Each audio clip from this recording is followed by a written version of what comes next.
As journalists, we frequently request public records from government agencies.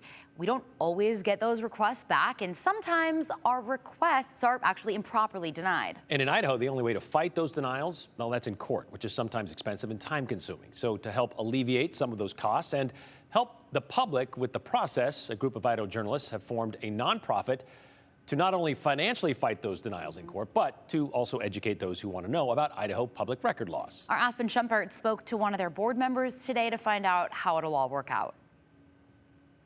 The wrestle to get access to documents that taxpayers have a right to see. Because we don't have the money to pay a lawyer every single time this happens. In Idaho, public records for all government agencies are supposed to be open to the public, unless specifically noted in Idaho's public records law. So we're dealing with hundreds of public employees, some of whom get dozens or hundreds of public records requests a year, and they don't always fully understand the public records law.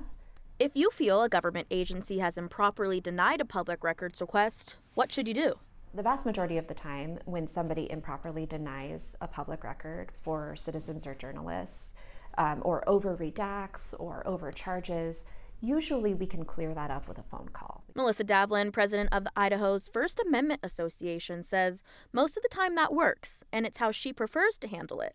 But when you still don't get anywhere? And unfortunately, in Idaho's law, the only recourse legally is to sue. That takes time and resources, but now a group of Idaho journalists, including Davlin, are coming together to help out when it does. They created the nonprofit, the Idaho First Amendment Alliance. It's set to not only educate journalists and the public through trainings and workshops on how to fight for records, but also support financially in the fight in the court. Davlin is also president of the Idaho Press Club, a partner of the nonprofit who's taken government agencies to court before.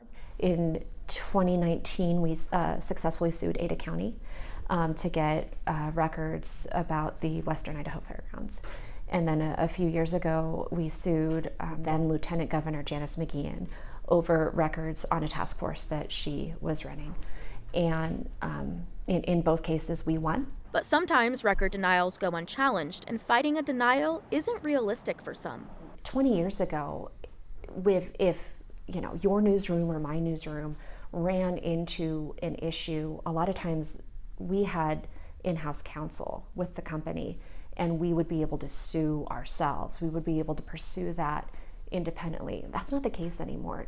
The stark reality of journalism right now is that newsrooms are shrinking, budgets are shrinking, weekly local papers are closing down. She says the government transparency is necessary for journalists to do their jobs and for citizens to know what their government is doing. When we are freed up to report on what the government is doing, as opposed to spending our time fighting for records that we're entitled to, it's so much better for everybody. All right, well, they've been working to put this nonprofit together for at least 10 years or so. And Davlin says this is their foundation building phase. They're actually seeking grants and hoping for some fundraising opportunities. I'm glad she talked about how time-consuming it is, and it detracts from the work that you actually should be doing for people when you're worried about these fights. If you want to donate, you can do so on their website. That's IdahoFirstAmendmentAlliance.com.